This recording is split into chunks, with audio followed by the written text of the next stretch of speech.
My name is Aerin Monroe, and together with Save California Salmon, I'm on a mission to amplify and shed light on the voices of Black, Indigenous communities of color and their fight for environmental justice in California.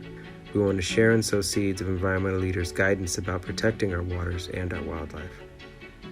Join us as we uncover the issues that shape us as Californians and how these issues define us as a nation.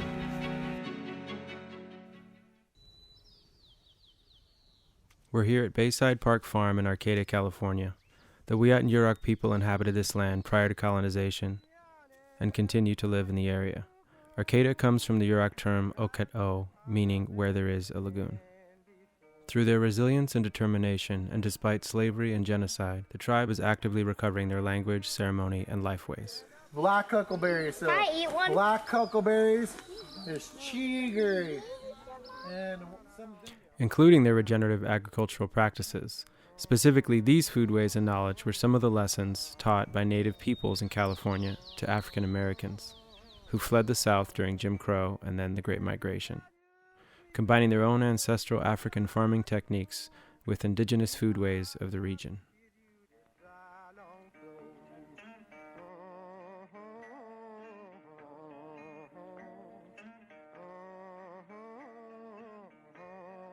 I have to really begin with giving homage to my parents.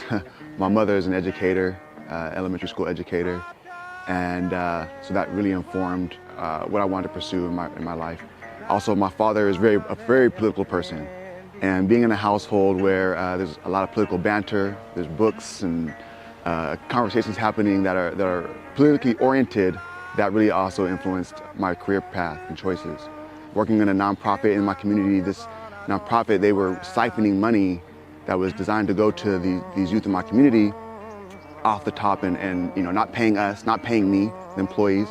And so a culmination of that experience in my job, working with these young people who I identified with, those experiences, early experiences, led me to being in this work in education. The Moja Center is a cultural center. And so we decided, you know, we don't want to have values that are rooted in colonialism, which are rooted in Eurocentricity or Eurocentrism. We wanted to be grounded in principles that were Afrocentric. And so 1960s, Malena Karenga developed the, what, you know, also what's called Kwanzaa, the principles of Kwanzaa. And so that's the 7 principles are Umoja, which means unity, Kujichagulia, which is self-determination, Ujima is collective work and responsibility. Ujima is collective economics. Kumba is creativity. Nia is purpose. And Imani is faith. And so we ground in those 7 principles into all the work that we do.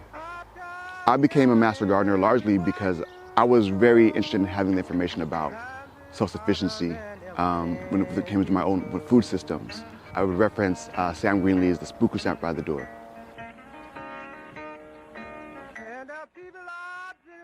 You know, I wanted to get this information about how do I get control of my food sources. And so fast forward to, you know, 2023 and working in the Moja Center, you know, we run a program called Back to the Land. And this program is designed really to do away with the apathy towards the natural environment that Black students may feel, to do away with the disassociation and create connection, authentic connection for the students with the natural environment. Me being a facilitator and educator, bridging this gap of information to students who may have felt this wasn't relevant to them, that, you know, gardening wasn't relevant to them, that the outdoors wasn't relevant to them, and bridging that gap. That was my motivation for pursuing that master gardener. And we're trying to do away with that idea of like Black enough, like, you know, like there's that blackness is a monolith that you have to wear. If you're not wearing Jordans and you don't got a whatever on, then you're not Black. Or if you don't know how to do the dance, you're not Black. I'm like all that stuff is for the birds, you know. But I had that conversation with students all the time, is addressing that head on. Like, yo, no, we're not really dealing in like that idea of your preferences defining your Blackness. And that's what I want them to understand. Like, you can like what you want to like, and you walk out there, you're still gonna be treated. You know what? The police don't care if you like anime.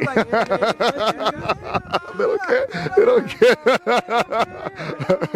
So, yeah, that's it. And just, yeah.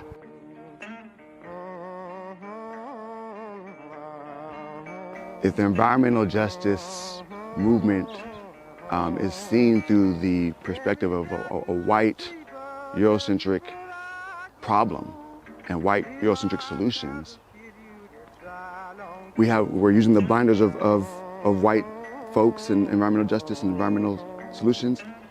Everything on the outside, including the solutions, are left out. There's definitely a lot of empathy lacking. Yeah, there is. A lot of different sides. Yes. And people just don't want to see, like you said, it's that. Only see it my way. My thing here. And that's it. And that's it. But it's like, yo, there's things that are in conversation with what you're talking about. Mm-hmm. If you just take down those blinders and you would agree, you can find solutions to support each other. Yes. These challenges within environmental justice don't just affect white people. They affect our entire global community. The voices that are quieted have been doing the work. They've been putting in they have the ancestral knowledge. They have the PhDs that are necessary to have a seat at the table. So truly we're doing a disservice to everybody by viewing it in just this one perspective. Well, if we're going to decolonize, then that means the elimination of anti-blackness. Let me let that settle in. That means the elimination of anti-blackness. Anti-blackness is not just a white problem. It's a problem that as Audre Lorde describes as takes on the form of horizontal hostilities. So if we are truly going to decolonize, that also means the values that one human being is less than another based on the color of their skin. That's not a value just held by white people. So for our other communities who are talking about decolonization and talking about moving forward as liberated peoples, need to do some inward reflection on how anti-blackness has become a cultural norm. We can't separate Black and Indigenous challenges and issues in this country. We can't. The whole divide and conquer trope, it's real. If we get Black people and Indigenous communities arguing over, you don't deserve land because you're not really from here, and reparations, you're getting too much money, and I deserve some of that money. If we're getting stuck in that conversation, then they're winning. When I say they, I mean the social institutions, the economic institutions, the political institutions that have ultimately created the environments which Black and Indigenous communities are struggling. There's 1,200 or so Black people in all of Humboldt County. I get that you must feel alone. Mm-hmm, mm-hmm. I understand. When you go out of your home and every nook and cranny and face is white, mm-hmm. You can't help but not be affected by that. Right. But also, we out here.